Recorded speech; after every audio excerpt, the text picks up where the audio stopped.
কিন্তু আজকে আমরা দেখছি ঘোষণা দিয়ে এনসিপির সামনে আজকে আক্রমণ করা হয়েছে। গাজীপুরে হামলার শিকার হলেন জাতীয় নাগরিক পার্টির দক্ষিণাঞ্চলের মুখ্য সমন্বয়ক হাসনাত আব্দুল্লাহ। রবিবার সন্ধ্যায় গাজীপুরের চন্দনা চৌরাস্তায় এলাকায় এই হামলার ঘটনা ঘটে। প্রত্যক্ষদর্শীরা জানান, ঢাকা ময়মনসিংহ মহাসড়কে চলন্ত অবস্থায় তার গাড়িকে অনুসরণ করে 10 থেকে 12টি মোটরসাইকেল। পরে তারা হামলায় লিপ্ত হয়।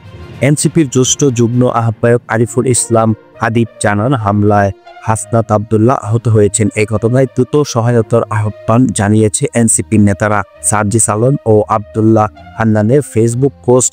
উত্তরাঞ্চলের মুখ্য সমন্বয়ক সার্জিস আলম তার ভেরিফাইড ফেসবুকে লেখেন, হাসনাতের গাড়িতে হামলা হয়েছে, গ্লাস ভেঙে গেছে, হাত রক্তাক্ত হয়েছে। আরেক নেতা আব্দুল্লাহ হান্নান মাসুদ লেখেন, চন্দনায় যারা আছেন দ্রুত এগিয়ে আসুন। হাসনাত আব্দুল্লাহ বর্তমানে ঢাকায় ফিরেছেন বলে জানা গেছে। এনসিপির পক্ষ থেকে হামলাকারীদের দ্রুত গ্রেপ্তারের দাবি জানানো হয়েছে।